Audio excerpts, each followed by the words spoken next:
champions. Swinging a miss, struck him out.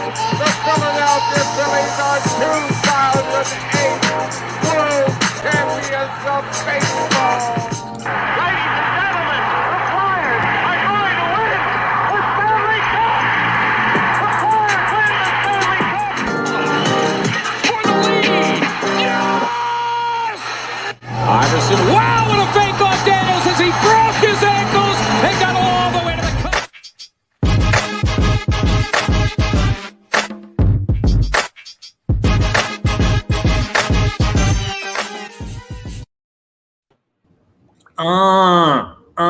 Make him say, where's Master P freeway. at? Where's Master P at when we need him the most? What's up, Philly?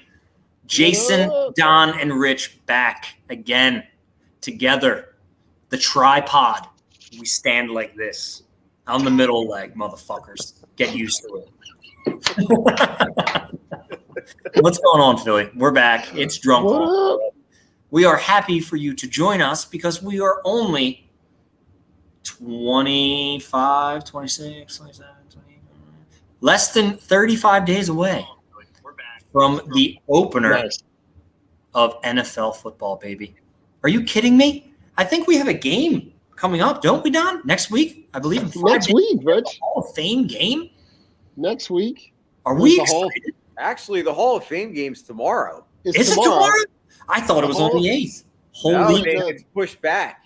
football is here, my friends. The It's Eagles Jets preseason game is Friday, August 12th. Oh, man. Oh, man. Oh, buddy. I cannot wait. Cue the fight song. Right? I hear it Cue- in my head. I hear it in my head. and just get ready to watch a bunch of dudes that are not going to play for the Eagles this year. Because, the one thing, I we agree. can jump right into the OTA stuff. The one thing that stuck out to me with Sirianni was that one press conference where he basically said they're not going to be tackling pretty much at all throughout this entire preseason, except for the live sessions that they have with the joint practices. Okay. Which to me tells me if they're not hitting and making contact there, the guys that are going to play in the preseason, it's going to be little to none if you see any guys that are going to be contributors this year. Yeah, I mean, I can see that. I'm not risking most of my star players to play in some meaningless games. I mean, I think they'll get some reps. I don't think they're going to, go out there and play halves or quarters, but, they'll get out there. They'll get acclimated. Everything that I've been hearing from OTAs has been positive. Our boy Jalen Hurts has looked good. I was listening to Birds Huddle? Is that the Okay. show? That's on That's a show. Yeah, I was listening to that, and they had Dave Zagaro on. They were talking about these people were picking apart Jalen Hurts for 3 interceptions he threw in training camp, but they said Marcus Epps made a hell of a play. Jaquez Tart made a hell of a play, and the other one was just a bad pick. But they're like, Jalen Hurts is making throws this year. Like, he is hooking up with Goddard and A.J. Brown on those quick slants. What's up, Joe? Hey, What's going on, Joe? Chris? and it's all positive signs. It's all things that, you want to hear as an Eagles fan, that he's taking these steps forward. He's putting a little bit of gas, a little mustard on the hot dog over there.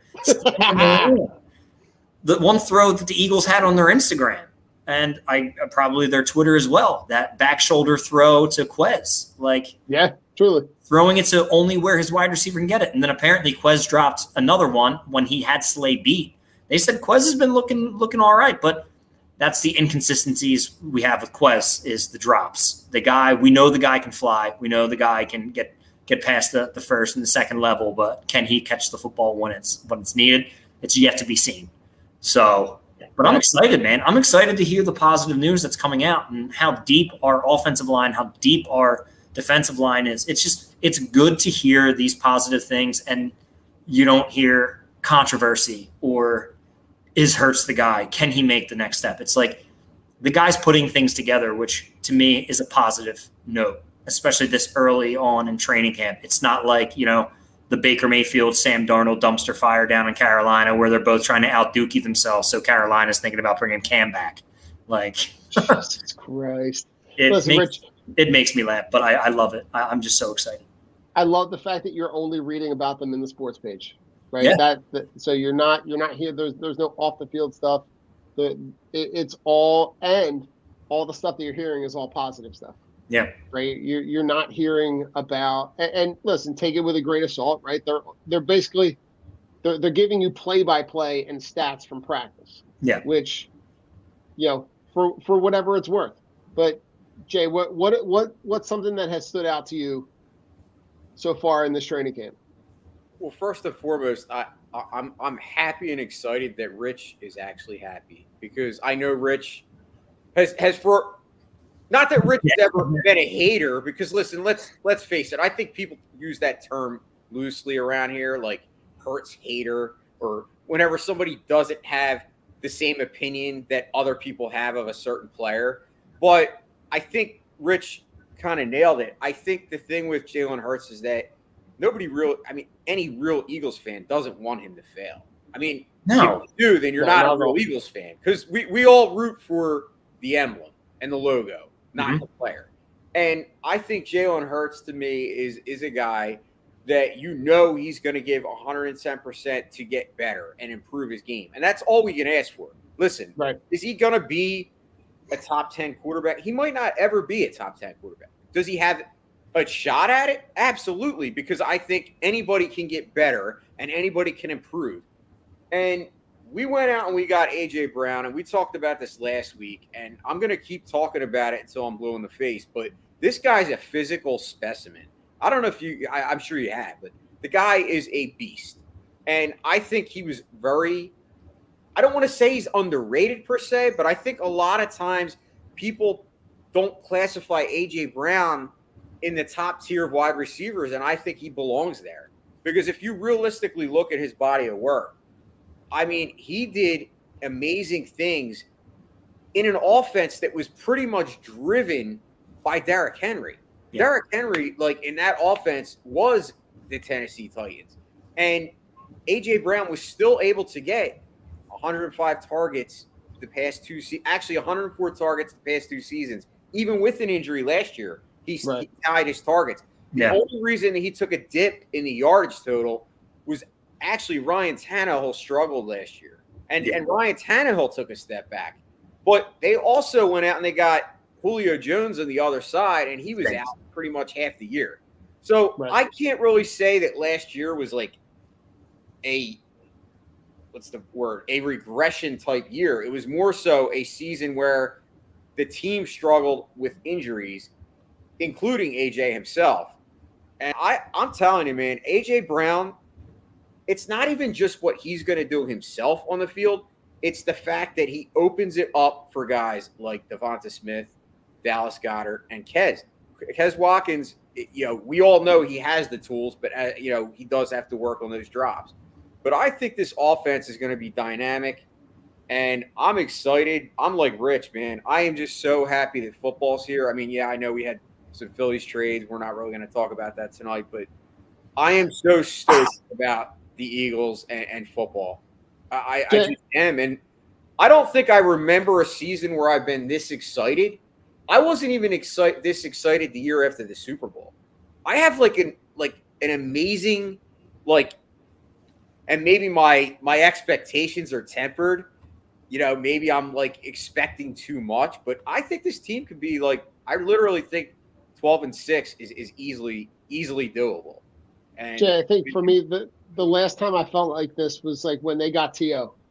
Yeah. When they got T.O. and the thought was that one player comes in and he immediately improves the entire group around him. And you saw that throughout that entire year. I think just like what you said, the addition of A.J. Brown, it pushes everybody up another notch, right? So you're going to see on the field at one point in time, right, you're going to see A.J. Brown, Devonta Smith, Quez Watkins, Dallas Goedert, Miles Sanders, and you can't double team all of them. So somebody is going to be in space. Somebody's going to get a one-on-one. And I really think that any of those guys in a one-on-one spot is going to be able to beat. I'm just going to say 80% of the guys that are going to play against them. Yeah. Right. The one guy that has stood out to me so far has been Jordan Davis.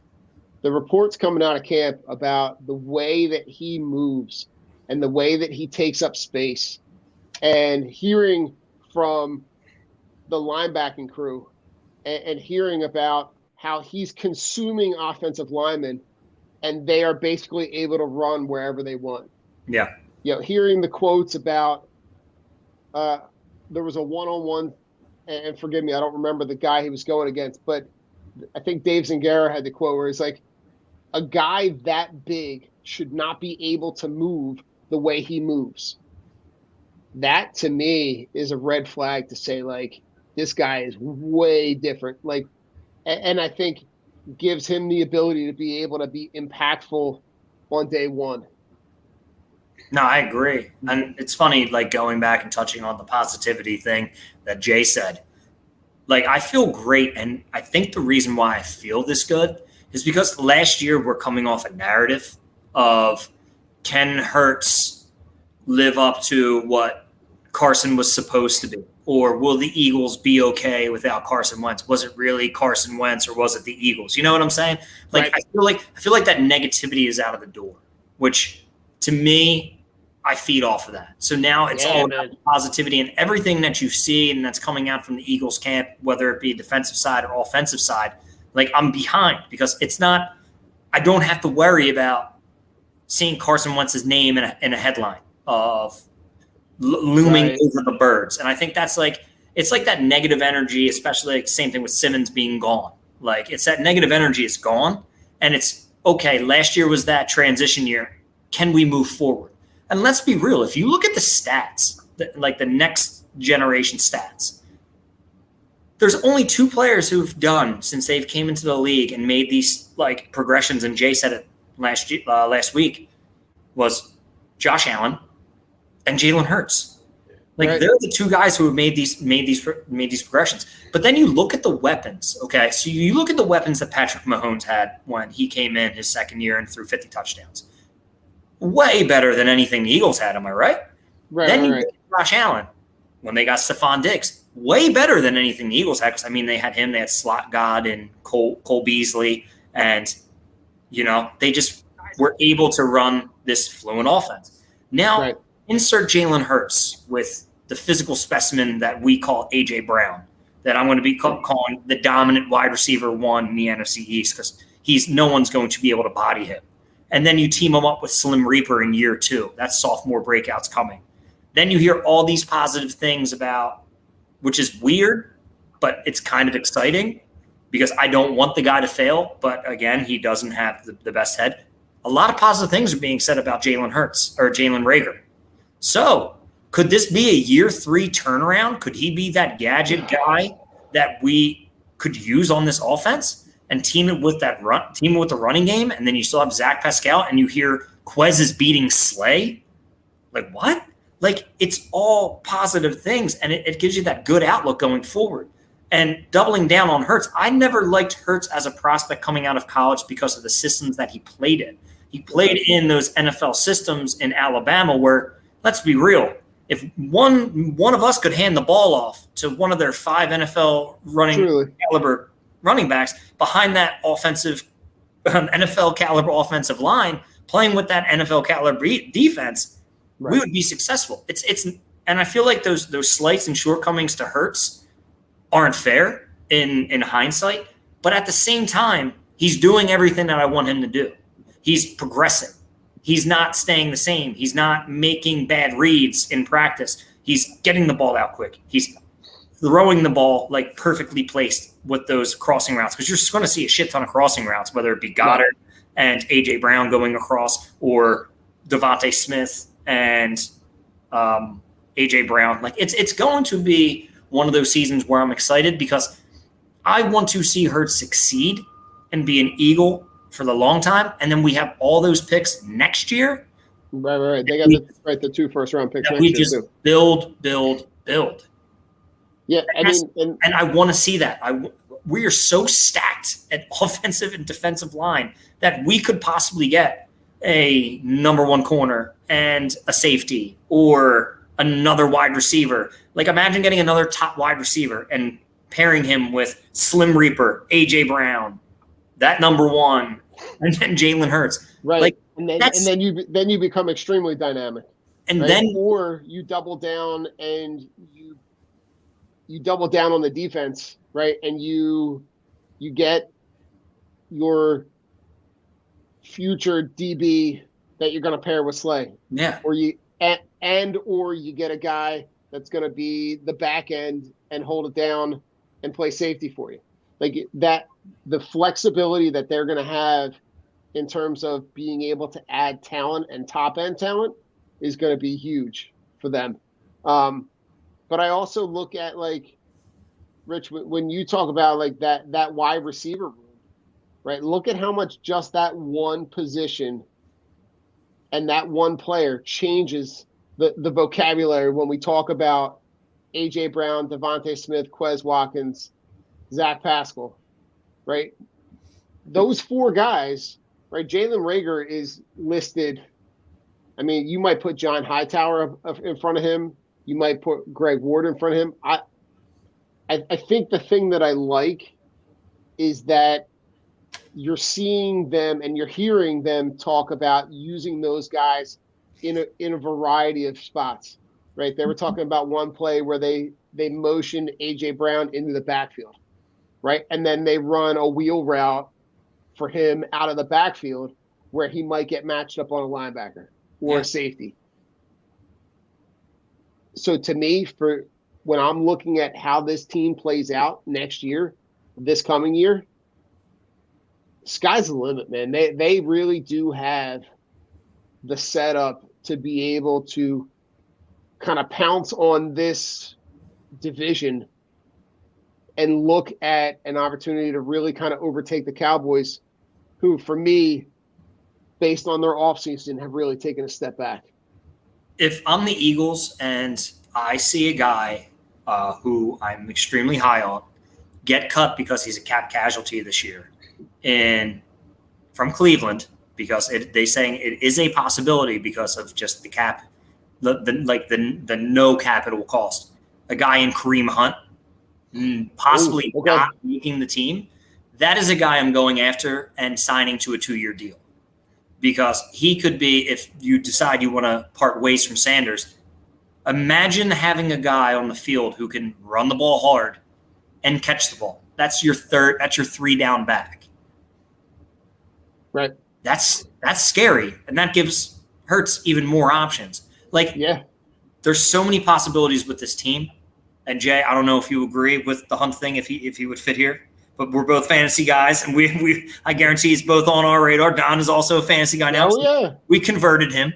We brought him to the dark side. He joined us. But look at the endless possibilities that if that is your core in Devonta Smith, AJ Brown, and Jalen Hurts, any piece that you can put in there is just interchangeable. And adding a dynamic running back who can run hard in between outside the tackles and catch the ball, that's scary. Yeah. That's a scary offense. What do you think, Jay?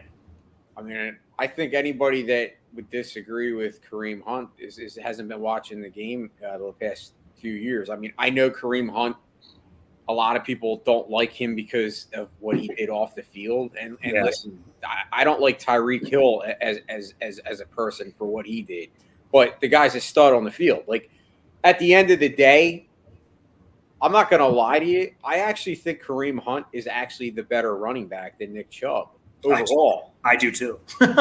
It's crazy to say that, and I know it's probably blasphemy, and I will probably get crucified for people that watch the replay of this show.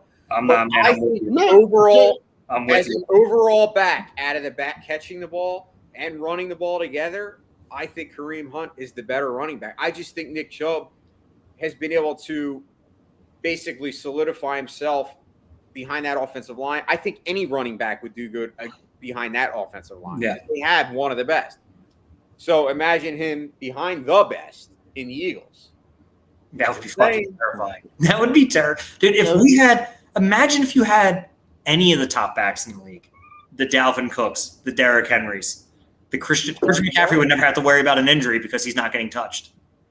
Rich, Dalvin Cook is always a sore subject, especially for Eagles fans, because we had the opportunity to be able to pick him. I don't know. I think, listen, anytime and that Cam Jurgens pick is looking really good too. Yeah. I saw there was one article I was reading, I can't remember where, but they said that there was a late night session where it was Kelsey, Cam Jurgens, and Jordan Davis. And they're literally just going back and forth and talking about, Cam Jurgens is getting advice on Kelsey on how to block the nose guard or the D tackle, but he's also giving advice to Jordan Davis about how to beat them. Like, just that level of player passing along that knowledge and kind of signing off on the fact that, like, these guys are ready to play right now. Yeah. That's just camaraderie. Oh yeah. Oh, absolutely. It's something that hasn't been seen in the Eagles locker room for a long time. And I'm glad it's getting to the point, because I think we're at the point, and like Jason said, with the camaraderie, that the Eagles have leadership on both sides of the ball that people respect. And it's very weird to have offense and defense sit and actually talk with each other. But I think it just shows you the amount of respect in that locker room that people have for Kelsey and the knowledge that this guy brings. It's just awesome. And it's just great things to hear. Like, it makes me very optimistic that this team is gelling. And who else has been making some headlines in training camp? Some guy that everybody ruled as dead because he played for the Giants. They're saying James Bradbury can definitely cover. Yes, he can. Which would make that group even scary, right? That you would get an elevated level of play from James Bradbury on the other side of Darius Slay. And now you slide Maddox into the slot. All those guys are all falling into really good spots where they can be successful. And as long as those guys can stay healthy, man, this defense is going to be so much better. I think that's the thing that people are sleeping on. People aren't talking enough about the improvements that they made on defense and how you've got a guy like the guy like they drafted, like the Kobe Dean, who, the guys ahead of him, TJ Edwards and Hassan Reddick, are playing so well that he can't get first team reps. Yeah. Like, that's great news. Yes, it really is. I mean, honest to God, if you look at, I have to agree with you, Don, because I was thinking earlier when all this stuff kind of went down and it was fresh in my mind, that even if Jalen Hurts only had minimal improvement, the amount of moves and the improvements that this team made as a whole, it's going to be hard for this team to not be better than it was last year, even with minimal improvement.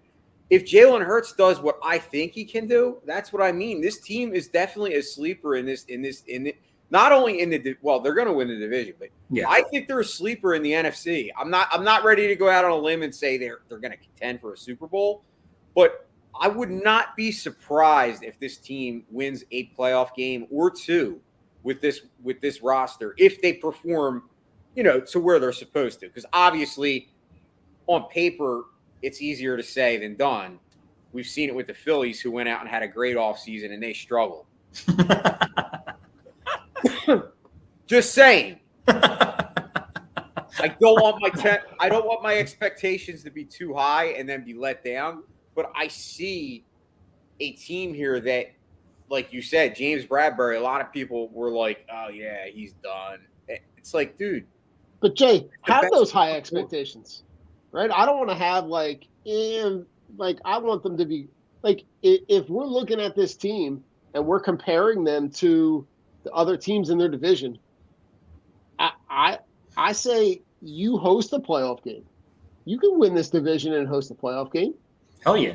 and from there, it's winner take all. So to me, get there, right? You've now got the pieces in place to be able to be successful, right? I don't want to have like the bar is already set at playoffs. Right now, the next step is win the division, host the home playoff game, and win, right? And each year when you see incremental improvements, right, that's all we can ask for is that they continue to get better. Yeah. Which I think they're in a position to continue to get better based on, Rich, what you were saying earlier with the draft picks. It's the truth. That's all we're going to do is get better. Facts. Don spitting facts. Said. Facts. Said. All right, where are we going next? Let's just talk fantasy. You ready? Our favorite pastime. All right, here we go. Playing it for 40 years. Been alive for 33. It's my game. Oh, man. So here we go. You ready? I'm going to give you a topic. All right, let's do it. Give me a guy that had a down year last year. Okay. Don, you're frozen. I was like, all right, Don, and? I think Don. All right, now you're back. You froze a little back. Give me a guy that is going to bounce back from a down year from last year. All right, Jay, you go first. You go first, Rich. I am going to say a guy who is going to bounce back from a down year. I'll go with the tight end position, and I am going to say Darren Waller. I think Darren Waller is going to be not only finish obviously in the top 3, but probably finish as the number 2 just with the attention that's going to get taken off. I don't see him missing 6 games. Hopefully not, because he was pretty injury plagued. But last year just didn't seem like it was clicking on all cylinders for Darren Waller. So I'm hopeful that he can come back, get his – I don't think he's going to – obviously he's not going to be the top target. That's Devontae Adams' job.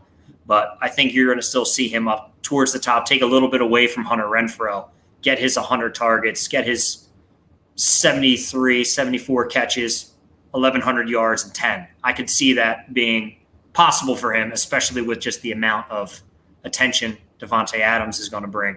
And if I'm going wide receiver, everything coming out of training camp from the Rams is positive about Allen Robinson. Allen Robinson was Sorry, Jay. Allen Robinson was dead in the water last year for the Bears, and it could have been the same thing as a Bradbury situation. You're just not happy where you're playing. You're not happy with the coaching staff. You're not happy with the moves. And this guy is looking like vintage Allen Robinson. So you play with one of the best quarterbacks in the league in Matthew Stafford, one of the best offensive minds in Sean McVay, and you're playing next to Cooper Kupp. Your expectations, there are none for you because you're just going to go out there and you're going to feast off of not seeing double and triple teams, and they're going to design plays for you. I just don't see why Allen Robinson can't finish inside the top 20 this year, or at least inside the top 25 as like a low-end mid running back too, or running back wide receiver too. Jay, I'm sorry for stealing it. But that's okay. It's good. I like when you steal because it means we're thinking the same way. I'm going to go running back, and I'm going to go with the 2 big dogs because I believe both of them bounce back in a big way this year, as long as no injuries. See, that's where you always have to throw that in when it comes to running backs. But I'm saying Christian McCaffrey and Saquon Barkley are both going to have bounce back years. I don't think they're going to be these guys that flop. I think that you can get Saquon for a cheap price, and I think he's going to surprise people. I think Christian McCaffrey, everyone's still hyped on him, so he's not really going to get a value because he's going high in drafts. But I think he does stay healthy this year, and I think he comes back. I think both of those guys actually finish top 5. You're getting 3rd-round value right now from Saquon Barkley, which is insane because if he finished even remotely 5-6 spots better, he would be in the 2nd-round conversation. But people are so afraid. But it's Saquon. You have to go out there. You have to take the chance. I don't think he's going to be constantly injured. I don't think that Daniel Jones is going to be playing that much worse or that offensive line is going to be worse than last year because they drafted well. They might actually be in games this year, so they might need to utilize the running game a little more. And Christian McCaffrey is just a dog. Can he stay healthy? That's the only – that dude had 4 games last year? 3 or 4 games? Yeah, he's played 10 30 in the last 30 2 seasons. 30 fantasy points, or Yeah, per game last year. He had 120 fantasy points, I believe, last year, and he played in 4 games. And in 2 games, he didn't score a touchdown. and he had 469 the year he was his big year. Yeah, A player who can beat you without scoring touchdowns because of the utilization and usage. Holy shit! Give me Christian McCaffrey all day. He's going to get 30+ points a week. And literally those the 4 guys that you guys just named were literally the first 4 guys that I was like, when I thought about this, I was like, Great minds. McCaffrey and Barkley, Waller, right? Like, but those guys. That another guy that I thought about is Dalvin Cook. Yeah, right. Dalvin Cook to me seems like a guy that he just had a lot of inconsistent production. Was on one week, would not produce the next. So I think. To me, this year, I think you're going to see more consistency from him. He's going to get his touchdown regression in a positive manner because he was the second most running back. He was the second running back with the most touches inside the 5. He had 15 rushes inside the 5. He scored 3 touchdowns. Right. That's insane. You give that to me all day on Sunday, and you're saying, hey, Dalvin Cook's going to have 15 rushes inside the 5. Over under how many touchdowns? And I'm going to say 9 because that's a realistic number. But last year you saw it. Those holes weren't there. He was getting tripped up in the backfield, or he was getting stopped on the 1-inch line. I had him on my team, and I'm so pissed. I'm like, oh, he's in. And then I look, ball's short. And then what happens? Alexander Madison comes in or fade to Justin Jefferson. And I'm like, yep, fucking Dalvin Cook. Like, the dude couldn't catch a break. But that's the beauty of fantasy football because you're praying for this, and then you get so disappointed when your guy gets stopped on the 1-inch, and you're like, "I'm going against Justin Jefferson." Oh, that's 8-point Justin Jefferson right there. Fuck me. This is bullshit. Well, right. Firstly, that always happens, Rich. Right? Yeah, like, never sees whoever you're playing against, right? Your guy gets stopped on the 1. The guy who you're playing against, they throw it to him or they run it with him. And it's like a 16-point swing in 36 seconds. And it's just like, how the fuck literally. Does that happen? Go ahead. Well, no, what I was going to say is that I not only do I like Dalvin Cook just because I think you're right from the regression standpoint, but they also have a new offensive coordinator. Yep. That offense is going to be dynamic. You're going from Mike Zimmer. Oh, the most boring vanilla offense in the world. Correct. An offense that actually, I mean, you have Justin Jefferson saying he's going to have 2,000 yards this year, and I believe it because the guy is like already a beast. Yeah. And now he's in an offense that's more dynamic. I think you'll see Dalvin Cook easily be in that conversation of, top. There's about 5 or 6 guys I have on my hand that could finish in that top, and he's one of them. You know what the funny thing is? So I'm going to go out here, and here's going to be my bold prediction for the fantasy season. I do not think Jonathan Taylor finishes in the top 5. I don't see it. I don't think it's bold. I think you're right. I think last year it's kind of the same argument I have with Debo. If you look at what Debo did last year, Debo's numbers are just absolutely bonkers. 77 catches for 1,405 yards. And then, 6 touchdowns? And then he had 4 or 3 rushing touchdowns with like 300 yards. If you look at the efficiency of how that season came about for Debo, I think he scored on 5 plays over 65 yards, 2 over 80. He's very elusive, and yes, he's great in the open field. But if you look at the same thing with Jonathan Taylor had some really long touchdown runs last year, 70+ yards. I think he had like an 80+ yard. I think there was a 90+ yard one where he just ran through the middle and just didn't get stopped. He doesn't get the receiving work. That's the Nyheim Hines. And I just have a feeling if the Colts defense does slip up, I think that offense is, or that, that division is totally winnable for the Colts, as always. But say something happens to Matty Ice. Then they have to go to their backup. Who's their backup? Oh, full. Yeah, all right. Well, yeah, then he's definitely not finishing the top 5 because the only thing they're going to do is stack the box and be like, Nick Foles, this ain't Philly no more. Throw the ball, and it'll just be pick city. He'll be worse than Carson Wentz ever was.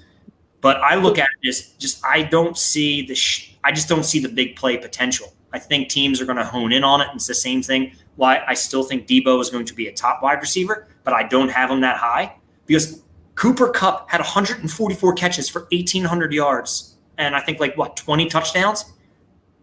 And Debo had 708 more yards after the catch than Cooper Kupp did on 77 less catches. I just don't think those numbers are sustainable. I don't think he can do that year after year after year. Rich, could you envision a scenario where Matt Ryan makes it really beneficial for him to be there? Because he's they're not expecting him to light the world on fire. No, and I don't think he is. They're expecting him to come in and run this offense really efficiently.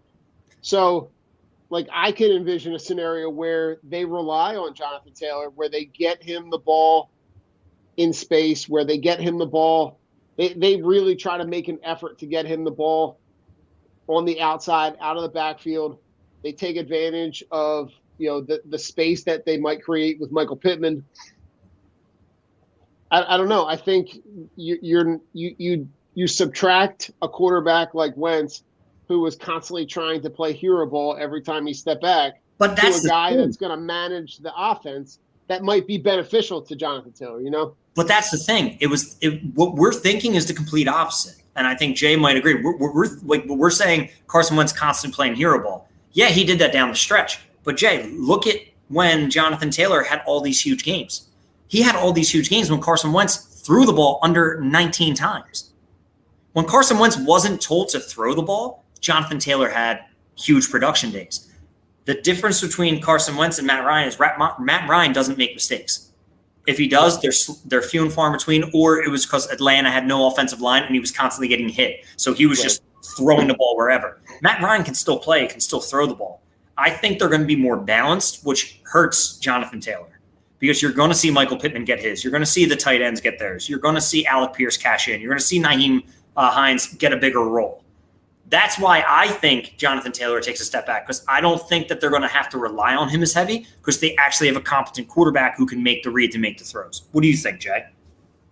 I mean, I actually happen to agree with you. And honestly, this is why for me, and this is just in my own rankings, I have Najee Harris as the number 1 running back in Dynasty. If we're talking redraft, I don't necessarily think that Najee Harris is better than Jonathan Taylor, but I do agree that with you, Rich, that Jonathan Taylor will probably finish outside of the top 5, but he's definitely not finishing top. No. I see a definite – I think it's probably going to be McCaffrey again. If he's healthy. I think Jonathan Taylor is a supreme talent. Oh, yeah. Oh, hell yeah. I think a lot of people are overhyping it because I think when you look at running backs – it's hard to do that again. Exactly. It's hard to repeat the success that you had last year if you're not that involved in the passing game. He really needs those touchdowns. He needs those 2-3 multi-touchdown games to break the bank for you. And that's what happened with everybody who had him in the playoffs. He killed them. He only had 12 points, and he probably cost a lot of people going to the championship. Well, the same could be said about Nyheim Hines, where a lot of people drafted him from the year previous where – he had 70 catches and almost 1,000 yards receiving, and he went backwards. And that was because they relied so much on Jonathan Taylor. But they want to use Nyheim Hines. They didn't sign him to that contract for nothing. No. And I definitely think I think people are sleeping on Alec Pierce too. I liked him in the draft a lot. He's a slot guy, but he can run other routes and he's got a lot of speed. And Campbell can't stay healthy. I know that you can't banking on Paris Campbell to stay healthy is like putting 50 Krispy Kremes in front of me and telling me, Rich, you can't have any. Motherfucker, I'm eating them all. You turn around, the donuts are gone. It's not even a joke. You put 50 Krispy Kremes in front of me, they're all gone. If I'm left unsupervised, I'm a goddamn child. I will eat all the goddamn donuts. All right? And that's what's going to happen with Paris Campbell. He's going to break a fucking leg because it's always what he does. He just can't stay healthy. And I'm going to give him the injury prone. He gets that label because he really is. I can't disagree, man. We agree a lot today so far. We're doing a good job, guys, with agreeing. Don, what is your next one? All right, so the last guy that I thought about was Lamar Jackson. Okay. And you wouldn't like – so he was drafted last year, top 4, finishes at 16. Yeah. Okay. You know, he had some injuries. He did have like he had had the injury bug. He had to poops a few games. he had to get taken out. Lamar poop game. I'll never forget a real bad poop game. That was funny, man. That was funny. Had a poop. Funniest. Oh my gift God. I've ever had. Oh, so good. I think the hardest part for him is going to be the guys that he's got around him as far as weapons, right? He's got the young group of wide receivers, right, between Rashad Bateman, Devin Duvernay, and James Prochet. You got J.K. Dobbins in the backfield, who might not be ready week 1. Him and Gus Edwards are probably not. And Gus Edwards are both listed as out right now. You're looking at big Mike Davis. Tyler Beatty. Oh, the rookie that they drafted? Yeah, he'll be nice, but he's going to get buried once. I always like running backs that Baltimore drafts, though. They always have a good running back room. They do. But then they usually have too many to do with them. Too many to use. Those guys that we just talked about right now, that's the reason why, like, I want to see Lamar Jackson be really good. Yeah. I just don't see the players around him that are going to make that possible. He's getting drafted, in my opinion, way too high. Like if you put on paper and you say, okay, it's the 4th round and Lamar Jackson's there and he's staring me in the face, will I take him? And I'll say, no. Rushing ability is great, but the upside passing, I don't see there, especially minus Hollywood. If he falls to the 7th or 8th round, yeah, but there's also a guy in Trey Lance who I would rather take just for upside, playing on a better offense, and he does have the same rushing potential.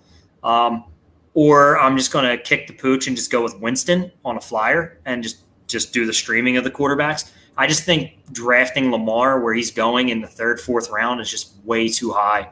He doesn't have the weapons. I think people are expecting Mark Andrews to come out and light the world on fire again. He's another guy with elite talent. But do I believe he's going to finish as the top 2? No, I don't think he does because there's going to be inconsistencies in quarterback play. And Lamar's going to try to force feed him the ball, which is not going to work. He's going to be double covered. They're going to bang him up off the line. They're going to have to because they're going to have to make him beat you outside. And I think Bateman, Jay loves Bateman. I love Bateman, but he's another guy I'm not taking inside round 10? Like round 10 is probably where I'm going to draft Rashad Bateman because I just don't trust it. There's too many guys. There's too many wide receivers that are on better offenses. Not saying that the Ravens don't have a great offense, but you just lost Hollywood. And that's huge for them. I don't believe in Devin Duvernay, and I don't believe in the other guy because you've yet to see it from them. So when you look what kind of space are you going to create for Mark Andrews? You're not creating anything for Mark Andrews, which essentially creates nothing for Lamar Jackson, so he's going to rely on his legs. Do I think he could have 1,100 yards rushing this year? He's probably going to need to. But I don't see him throwing for more than 3,300 yards and maybe 20 touchdowns. I just don't see it this year. And I love Lamar, but they really did him no justice by trading away Hollywood. But Hollywood also didn't want to be there because he knows inconsistency in quarterback play is not going to get me paid. I'll go play with Kyler. He'll chuck it deep. I'll run for it. And especially, to talk about that guy real quick, Hollywood, he's going to a great situation because, he's going to spend the first 6 weeks being the guy. One of, or if not the prime target for Kyler Murray. So if he's just going to run, the fly routes and just get open down the seam and split the safety, Kyler's just going to go back and chuck it up. And they've got weapons in Arizona that they can kind of spread the field out a little bit. Yeah. So, what do you think, Jay? Too high or too low?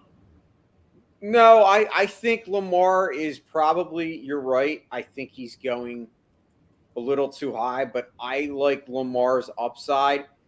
It's a shame to me because Lamar Jackson reminds me of Randall Cunningham. It reminds me of the same situation where they never surrounded Randall with talent. I agree with that. And I agree with that. 1,000%. He's a superstar talent. And I know a lot of people say, oh, he can't throw. I think he proved he can throw in that year when he had 36 touchdowns. But you're right. You take away Hollywood Brown, who realistically was his only weapon. So minus 8 touchdowns from that. That's what I'm saying. Minus 8 touchdowns from that total of 36 drops you down to 28. Okay. You figure Andrews you minus 3 from this year. Okay. So now you're down to 25.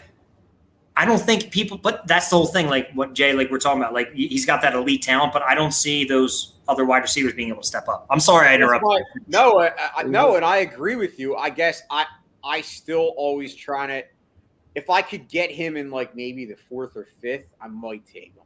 But you're right. I think I would have to be like. Would you take him over? Okay, I'm just going to give you 3 players who are there. You and Don. So typically 4th round. All right. Would you take him? If Lamar Jackson is staring you in the face and you have Lamar Jackson, Scary Terry, and Mike Williams, we'll say the pick is 401. So first pick of the 4th round. Are you taking Lamar, Scary Terry, or Mike Williams? Probably taking Terry. Yeah. I think I'm betting high on Terry this year. I'm taking Mike Williams. So right there, it tells us, and this is the thing that people don't think about with fantasy. And this is why like my brain and Jason's brain and Don, your brain is changing because of how you got fucked last year in the Golden Mike. You're seeing a guy, okay, yeah, he's got utmost potential, but you're looking at essentially players of need. And okay, yeah, Lamar Jackson can offer me 20 plus points a game, but okay, Scary Terry is going to get me a consistent 16 to 18. Mike Williams is going to have boom bust 4 or 30. Right. We're looking at fantasy and rationalizing, okay, we can take these top players, we can take these top wide receivers, and then later kick it, and then we can get a guy like Trey Lance or Russell Wilson in later rounds. And still get massive production from them. Like you're not taking a guy in the 5th or the 6th round and not getting production from them. Those guys are still going to give you points each week. It's like sorry. But no, like I look at like those 2 guys, Rich, that you just threw out. Like I would go Williams just if I look at the quarterback situation. That's why. That's where I was headed. I trust Herbert much more than I trust Wentz. Right. So for me, right, that it's trying to look like second level, like not just is that guy Scary Terry, insanely dynamic player. Yeah. So but now I got to look at who throws him the ball. So now I'm going to give you guys another one. Okay. These are just things that I keep saying pop up. So, and honestly, I love Jason's opinion. Me and him go back and forth all the time on trades and shit. So I do have a trade question for you guys after this. But 8th round. Okay. So start of the 8th round again. It's the 801. You're coming off the turn. These 3 wide receivers are staring you in the face. You have Juju Smith-Schuster. You have Drake London, and you have Michael Thomas. What is your pick in that 8th round? Juju. I go Juju. I'm going Juju as well. Okay, just making sure. I But think these Juju are is going to go off this year with Mahomes. Same logic though, right? Like quarterback. I look at like quarterback, and I look at that offense, and I look at how Andy Reid loves to utilize those guys and put them in great positions. Doesn't matter who's lining up for them. Right, Andy Reid has always been a guy that's been able to get skill guys in space. Jay, what's your reason? Well, obviously, I think Juju is going to go off with Mahomes, but that's not to say that I think Michael Thomas is going to have a good year. I don't think he's going to have an insane year. I don't think he's going to have a Michael Thomas year, but he's going to have a decent wide receiver year. He might come close to 1,000 yards, which would be huge when he hasn't almost played in 2 years. So, I think Juju's got potential this year to definitely eclipse 1,000, and I think he's going to score some touchdowns because he's got that size. I like Juju. Drake London, the reason I wouldn't take him, I would take him in a dynasty draft, but not in a redraft. I would take if I could get Drake London in say the 10th in a Yeah, I was keeper just gonna league say or a 10th. dynasty. I'll do that because next year he'll be your 9th or 10th, depending on how you guys do it. Like in my league, he would be my 8th, which I'm completely comfortable with him keeping him as an 8th. And then if he goes off, and then in his 3rd year, if they get a quarterback, he'll be my 6th. So I'm not opposed to having a wide receiver 1 in the 6th round. But again, if it's just a standard redraft, I'm not touching any of these rookies until. I'm not 10th, touching 12th anybody round. on the Falcons besides Kyle Pitts. I mean, Yeah, and that's 3rd round, which is that too high for Kyle Pitts because it's the tight end position. If Kyle Pitts wasn't a tight end, and say he was just a wide receiver, right? We'll look at it this way: is the 3rd round too high to draft him? The problem is depends on the scoring of the league because you got not tight end, not tight end premium, not just. I'm just saying regular PPR leagues. Is the 3rd round too high? I'm not taking Kyle Pitts in the 3rd round. I could get Zach Ertz in the 8th round. You can get him in the 8th or 10th. Yeah, Zach Ertz is going to be a top 5 tight end in my opinion. This year. Because the first 6 weeks it's going to be him, and if Hollywood gets suspended for being a fucking NASCAR driver in a school zone, then you're screwed there too. Don, what were you saying? I look at that position and I say the position that Kyle Pitts is in Atlanta reminds me a lot of the same stuff that we just talked about with Mark Andrews, right? He's down there, and you got Marcus Mariota, who's not proven to be able to throw the ball still. Right, still can't throw the ball, and you're putting Kyle Pitts in a position where they're going to double team him every time because there's nobody else that's taking space away from him. So those two guys in that tight end position seem to me like they're in kind of the same position. They're kind of stuck being the only weapon with nobody else around them to take a space. So I would shy away from Kyle Pitts just in general because I don't like the guy that's getting him the ball, and I don't like the guys that are around him. Agreed. I 1,000% agree. Don, do you have another topic for fantasy, or I have one? I'm just asking. I didn't want to take it over. You're good. Whenever you're done, we'll talk the Golden Mike League. Right on. And then I want to give you my trade scenario after this. But Jason and Don, I'm going to give you a keep, trade, cut quarterback edition. Ooh. Keep, trade, cut. This is going to be tough because I'm going to make you think. All right. Because they're all kind of in similar boats where I'm putting these quarterbacks. Now I'm intrigued. In my eyes, I think they're in similar. I'm on the edge of my seat. Okay. Me and Don are what? All right. What are you writing over there, Rich? These 3, I wrote the names down. I wanted to put it on paper. All right. So yeah, you can't see. Can you, Don? Lean in. Can you see it? Look out. You got it. So these 3 guys, right, all have elite running games, great offensive lines, but 2 of them lost essential pass catchers this year with injury, and then 1 lost, obviously, their main guy due to free agency. So for keep, trade, cut, Aaron Rodgers, Dak Prescott, and Russell Wilson. Oh. Don, I'm going to ask you first. So who are you keeping, who are you trading, and who are you cutting out of Dak, Rodgers, and Wilson? Fuck the Cowboys. Okay, so we're cutting Dak. So we cut Dak. Okay. I'm going to trade Rodgers. Okay. And I'm keeping Russell Wilson. I think you can get some value for Aaron Rodgers.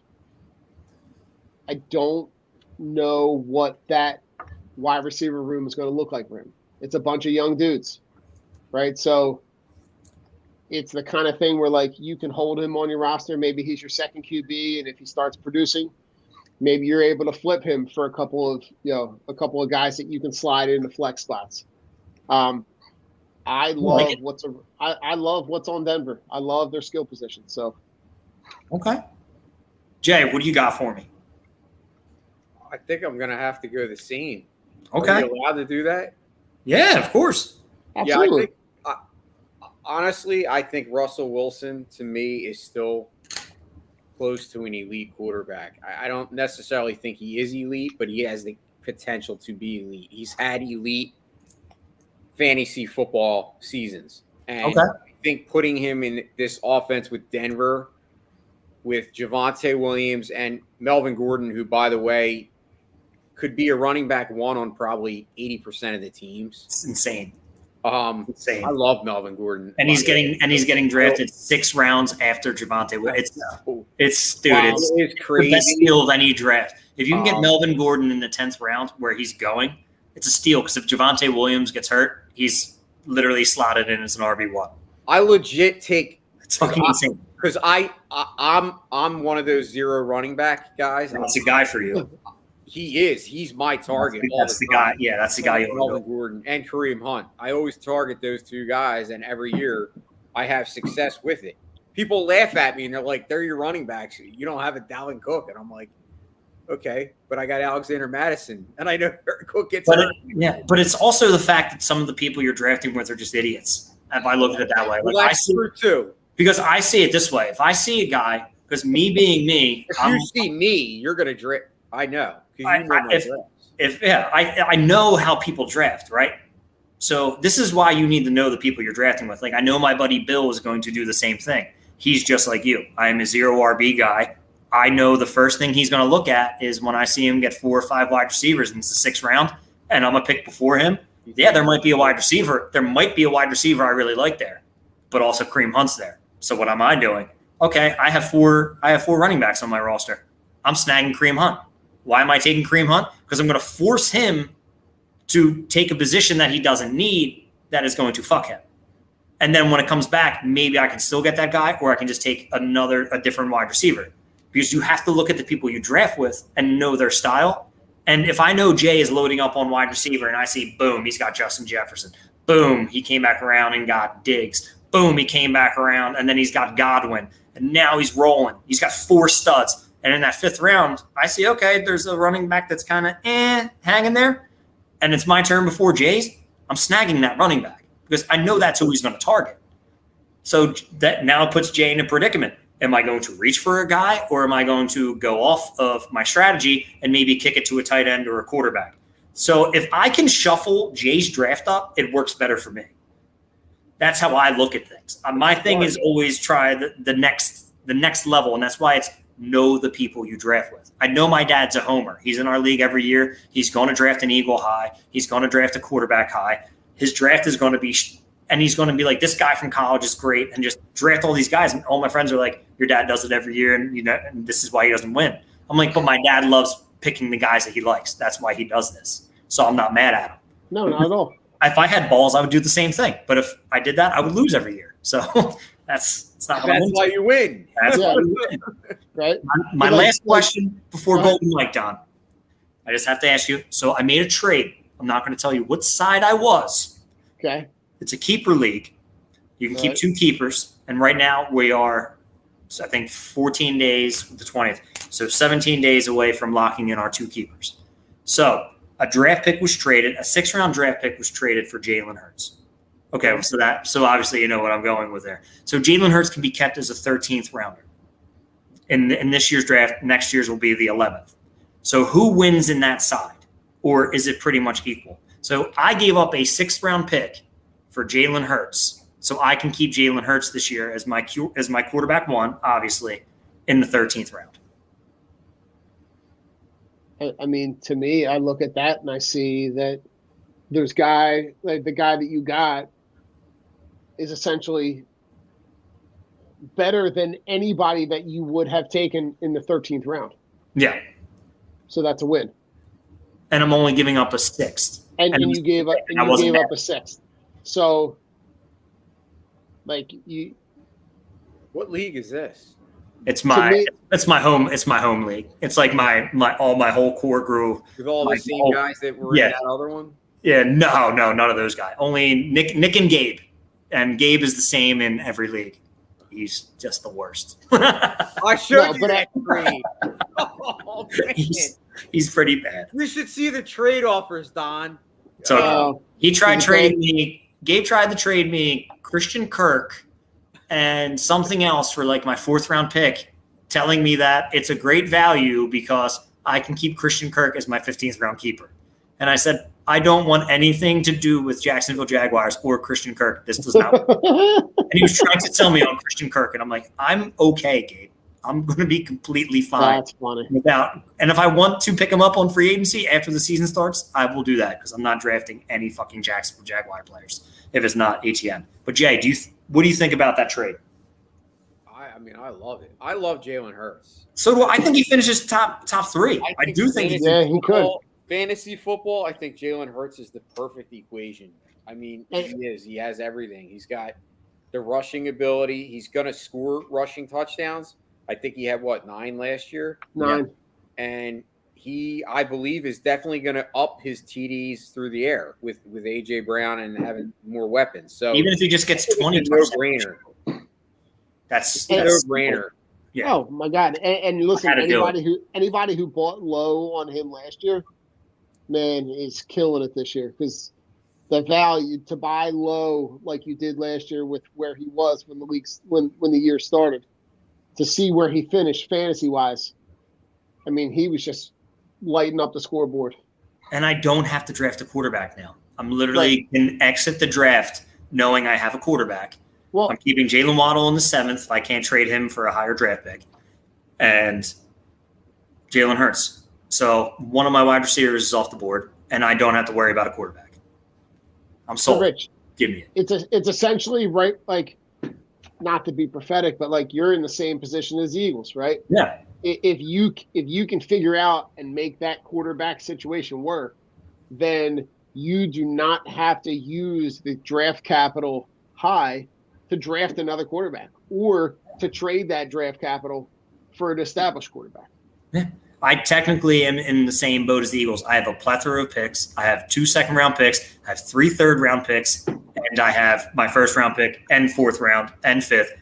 I just don't have a 6th, and I have 2 9ths. Like, I am fine. This is the one you were asking me if it's fair to trade a 2nd and a 3rd for like a 4th and a 6th or something. If I was trading my 2 and a 5 for a 3 and a 4. Okay. Because I wanted to have 4 third-round picks and then load up and have 2 4ths and give up a 2nd. But obviously, the guy was like, no, that's just stupid. I think it was Gabe. Was like, no, that's just dumb. I said, but you get a 2nd-round pick. But he's like, but then I'm only getting a 5th back, and you're getting my 3rd and 4th. Yeah. What's the difference between a 2nd-round player and a 3rd-round player? I'm like, I don't know. What's the difference between if it's the end of the 2nd round, right? The end of the 2nd round, say it's the wraparound pick, so technically it's the 11th pick. What's the difference between Stephon Diggs and, we'll say, Cortland Sutton in the 3rd or Mike Williams in the 3rd? A shit ton of fantasy points. That's the difference between that. And I have pick of the litter. So I'm like, you know what? Fuck it. I'll keep that 2nd-round pick. I got 2 of them. Now you give me Jalen Hurts. Give me the money. Just give me the fucking money. Speaking of money, the Golden Mike Sleeper Fantasy League is back. Yes, it is. For year 2. And, really excited to have pretty much everybody back except for a handful of people. The defending champion, the one woman standing alone, Britt Lifts, is back to defend her title. That's fucking crazy. Just only girl, only champion in that league. Can she make it a 2-time? Can she make it a 2-time? Would that not be the ultimate, like, stand on top of the mountaintop and say, like, when she drafted Aaron Jones first round with the 7th overall pick, I'm like, she's done. She's absolutely done. And fuck, was I wrong, because her team ended up being pretty loaded. Yeah, Jamar Chase, dude. Jamar Chase. Yeah, he beat me in the championship. Jamar Chase. Fucking Jamar. And I think, didn't she have Mark Andrews? I think Mark Andrews. And then she also drafted, I think she had T. Higgins as well. I think she drafted both Bengals. And we're like, you want to draft Tyler Boyd and have all 3? And it was great because when Jamar Chase wasn't doing well, Higgins was doing great. So it just helped her out. It's like, God damn it, Britt, stop being smarter than everybody. Well, listen, I mean, and we got a lot of cool podcasts in league share, right? Big T Will from the Full Court Press is back. We got former drunk on broad Nick the Daddy. Nick the Daddy. Back. He'll be in it. Bum. The three of us are in it, obviously. And then we've got Scotty, who does the Sky Toss from DSM. And then we've got the three guys that are doing the show on the Fired Up podcast. So Dom, Mike, and Chris are in. We got our good buddy Chips and Dish is back. And our newest co-host, Joe Booch. Booch.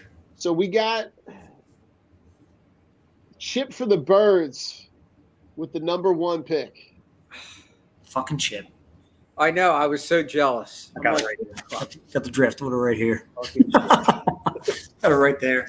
I wonder who Chip's going to take with the first pick. I don't know. I guarantee it's going to be Josh Allen. And if it isn't, then Joe's going to take Josh Allen. And if not, then Britt's going to take him. Or then not, it's going to be if anybody passes on him, I mean, I'll take him. Just saying. Listen, I heard Dom talking about last night. He was talking about if the first 3 picks are quarterbacks, he was talking about taking Tom Brady at number 4, which I thought was a pretty bold strategy there, Cotton. Bold strategy, Cotton, see if it pays off. Like a blind guy in an orgy, Don. Sometimes you got to feel things out. That blind squirrel trying to find a nut. He always does. It's going to be interesting. It's going to be a fun year. I'm glad to have everybody back. Jason suckered me into doing a 3rd round reversal, thinking that it switches every 3 rounds. No, it just flips after the 3rd. And I'm like, God damn it. I'm like, I want to draft 5th. And Jason's in perfect spot. Doesn't move. Jason doesn't move. He's the 6th guy. Just staying in the middle. That's how I am in life. Rich. Dude, I was dying because I know the inner you was so mad about that. Because there's nothing worse than being in a super competitive league that is 12 teams, and now it's super flex, obviously, from last year, and then having the 6th pick. Because you're just always in the middle. It's just I'm gonna get nailed on every run. I'm gonna get screwed. You're just gonna and people are gonna snag guys in front of you. Yeah, you need to start the run, or you need to grab your guys when you want them, because you know if your guy's there and it's like, oh crap, I'm gonna get him. It's like, nope, Nick snags him. And you know what else sucks? You have Nick drafting on the one side of you and me drafting on the other side. And you know me. Yeah. You know my draft. And it's just like Jay, we couldn't ask for a worse situation. You really couldn't. We should talk about my we've seen you draft. My first dynasty experience. Now that was my first fuck shit experience. Now, granted, I think now my team, after obviously making some a couple trades, I've improved. But I didn't have a bad team. It was just a top end team. That's why I called my name, shot my load on 4 players. That's my new name. We started the draft. What it says. And in the first night, Jason had 4 players. And by the end of the 5th night, Jason still had 4 players. And then finally, after a week of drafting, Jason was able to complete his team, his final 15 picks, pretty much by himself. Jay, you didn't at rapid speed. Rapid speed. Jay, you didn't pick a 5th guy until God, it had to be like Ertz. And Tommy Tremble broke the draft. I actually lucked out with Zach Ertz. I lucked out with Zach Ertz because you didn't have any more money to bid or something. No, it's because when I entered the names manually after Tommy Tremble broke. Oh yeah, Tommy Tremble broke the thing. So when I went back and it was Zach Ertz was there and I really wanted him, it wasn't letting me bid on tight ends or quarterbacks. And that was because it said I had 17 of each and there was roster limits. And so I had to pause the draft real quick, drop the roster. Really, I owe you Zach Ertz then. Yeah, but you know what, dude? I'm so happy you got him because he's going to cost way too much for what I want to trade for him. I am literally riding out with Austin Hooper because all I hear is how Austin Hooper's a standout in camp and Cleveland's going to need him. So fool me for the 5th time. I don't give a shit because I hate tight ends. I think Austin Hooper's got. That's how I feel about fantasy football. Even with tight end premium, I hate tight end. He's got sleeper potential though. He's a guy that's got all the talent in the world. Well, my other sleeper was Gerald Everett. But of course, today it comes out that Parnham is having the most impressive camps out of all the tight ends. So I'm like, fuck me, there goes another one. my tight ends are shit, and I Pick can't. them up.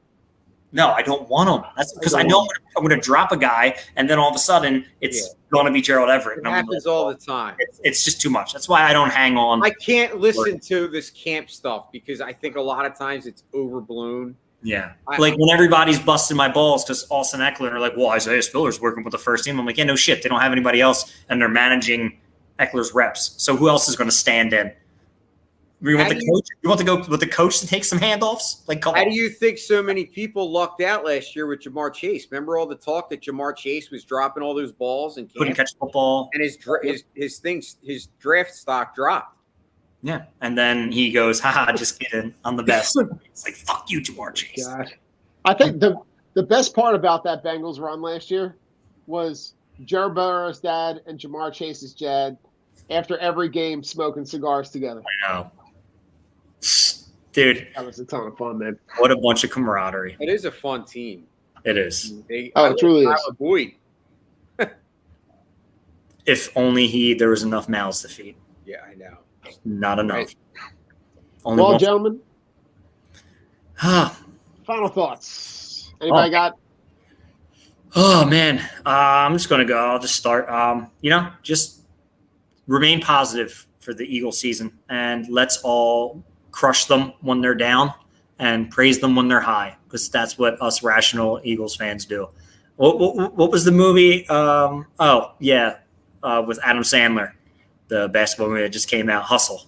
Oh, yeah. He's like, yeah, Philly fans, at least they're rational. Yeah, that's exactly what we are.